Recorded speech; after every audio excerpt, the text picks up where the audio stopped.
Assalamualaikum dan selamat pagi semua.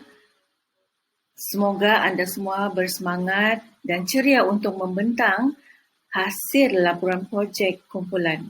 Okey, sebelum kita mula pada pagi ini, cikgu rasa eloklah cikgu menerangkan apa dia kriteria penilaian pembentangan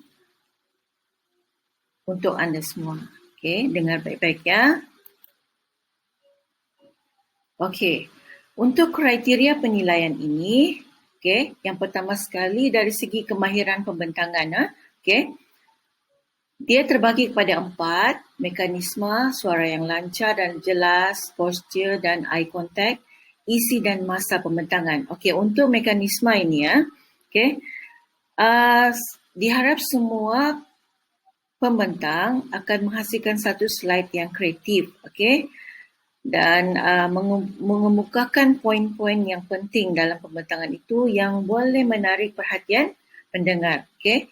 Kemudian suara yang jelas, mesti suara yang jelas lah, okay? Supaya kita boleh dapat poin-poin itu, apa idea-idea yang kamu kemukakan. Okay?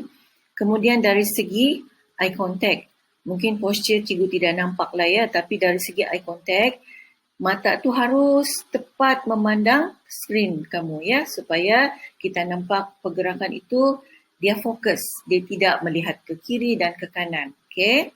Kemudian dari segi isi dan pembentangan. Okey, isi dan pembentangan ataupun masa pembentangan ni yang kita tahu kamu diberi masa selama 10 minit kan. Kemudian ada 5 minit bersoal jawab. Okey. Dan haruslah gunakan masa itu dengan sebaik-baiknya. Okay. Pastikan isi yang kamu sampaikan itu mudah untuk difahami. Okay. Slide seterusnya. Okay. Yang ini pula dari aspek komunikasi ya. Okay. Dari aspek komunikasi, pastikan idea yang kamu sampaikan itu hendaklah jelas dan tepat. Kemudian kamu haruslah menyampaikan pembentangan itu dengan penuh keyakinan. Okay? Dan pastikan penyampaian yang kamu buat itu hendaklah memberi kesan. Okay? Memberi kesan. Okay? Dan dengan suara yang jelaslah, okay? Supaya kita pun faham apa yang kamu bentangkan. Kemudian memahami dan menjawab soalan. Maksud dia, bila bersoal jawab nanti, pastikan anda betul-betul faham apa soalan yang dikemukakan dan menjawab tepat mengikut apa yang disoal. Okay? Kemudian yang terakhir dalam aspek komunikasi ini adalah menyampaikan idea pembentangan kepada penonton itu. Mesti sampailah maksud dia ya.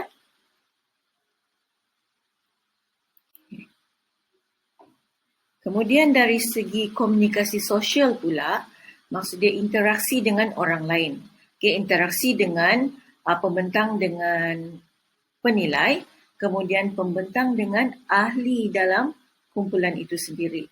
Okay, maksud dia tidak akan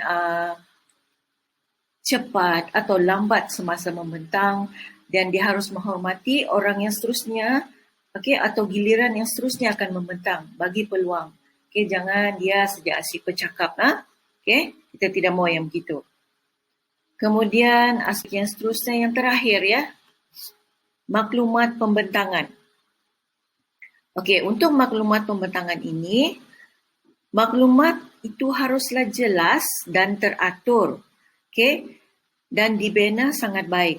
Kemudian jumlah maklumat yang diberi itu haruslah merangkumi semua topik yang ada dalam laporan anda.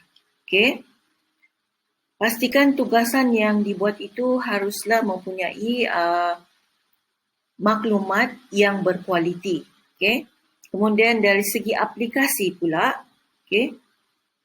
Aplikasi ini maksudnya semasa pelaksanaan projek kamu itu, okey, dan semasa kamu buat posting ke apa-apa sahaja aktiviti yang ada dalam laporan itu, hendaklah dijelaskan, okey, hendaklah dijelaskan supaya orang boleh faham, okey, penilai juga boleh memahami dengan baik. Okey.